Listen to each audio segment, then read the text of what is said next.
Hey everyone, it's Jason, and these are my top 3 cruise news stories of the week. And the last story is a lesson for all of us, as we want to make sure we have these 2 items before we go on any cruise.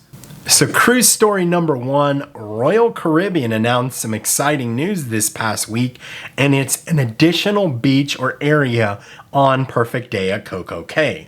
It's called Hideaway Beach. It's adults only, and it will require a day pass in order to get entrance to the area. So this will be available starting the inaugural sailing of the Icon of the Seas in January 2024. So if you're booked on a Royal Caribbean ship anytime after that in 2024, it should already be in your cruise planner. Now we're booked in April of 2024 on a Royal ship, and we're going to Perfect Day at Coco-Cay, and it is $52.99 per person for just the entrance. Now there is going to be a DJ playing music, there's going to be pools there's going to be beach chairs and umbrellas, and there's also going to be 20 cabanas. So the cabanas are going to be split, 10 at the infinity pool and 10 are going to be on the beach. So as you can see here, the beach ones are $1,399. They do not include alcohol, so just keep that in mind. They do have unlimited bottled water, they have a fridge, they have lockers, so that is a nice kind of area, but they are $1,399 for up to 8 people. The cabana ones by the pool, they are called the Hideout cabanas, and they will be $2,099 for up to 8 people, or at least on our sailing, as you can see here.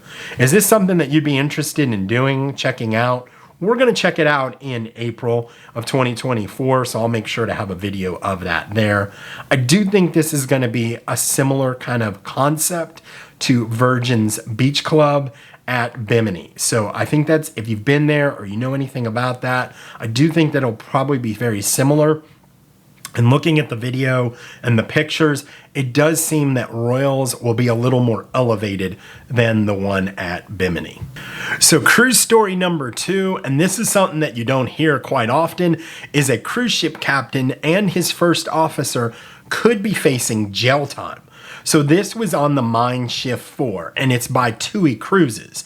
Now, doing some investigating on TUI Cruises, they actually have a 50% partnership with Royal Caribbean. It is a German cruise line, and their ships look a lot like celebrity cruise ships, and they are a little bit more all-inclusive. They have everything included.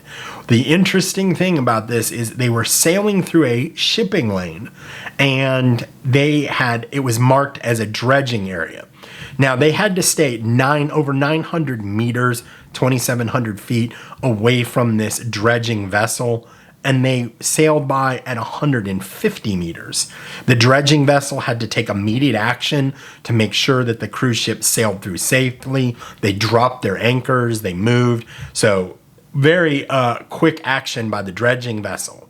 Now, what happened was the local authorities have actually initiated a criminal investigation against the captain and the first officer. There is so much information on that bridge that they're trying to understand how they could make such a large mistake.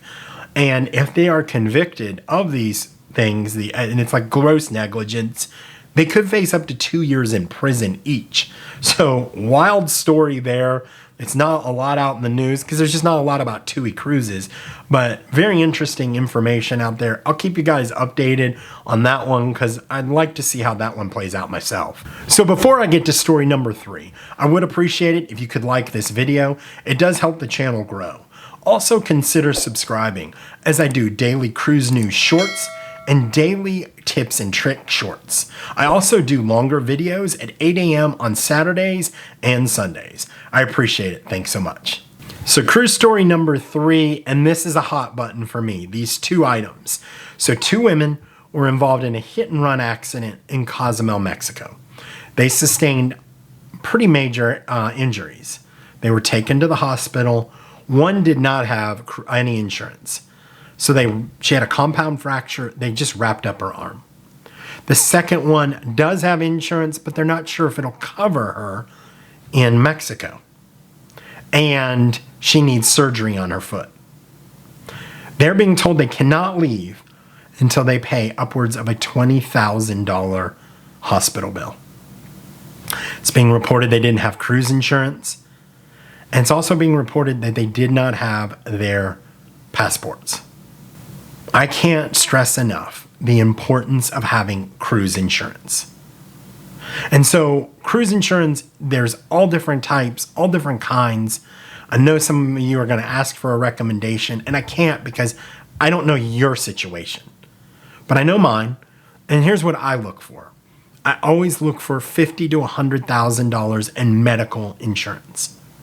Now, while I would never want to have surgery in some of these countries, I know if I'm taken to a hospital, wrapped up or whatever, there's going to be some costs that I'm going to incur.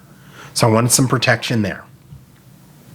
I also want to be able to be medically evacuated to the United States. Miami, Fort Lauderdale, Orlando, trauma centers, or wherever, one of those three major cities. And I want $250,000 to $500,000. I actually prefer $500,000 in medical evacuation. Why not have that protection? My last cruise, it was $173. It's usually anywhere from that to $250. Just have that as a safeguard. These were young people that got involved in this accident. Age does not matter. The other thing is passports. While you don't need passports to cruise, to closed loop sailings, like to Mexico and the Caribbean and Alaska and things like that, my question is why wouldn't you? It makes it much more difficult to get out of the country if you're stranded, if you're hurt, if you do not have a passport to fly out of the country. It's just a lot of red tape you have to go through. Now, one thing I learned is I build a book like this, and I take it on every excursion. It has a copy of my passport and my wife's, and then I also have a copy of all my travel insurance. Would love to hear from you guys. Do you buy cruise insurance? Do you have your passports? If you don't, would love to know why. I mean, I'm no judgment here. Why don't you do it? So I appreciate you guys watching. Until I talk to you next week, happy cruising.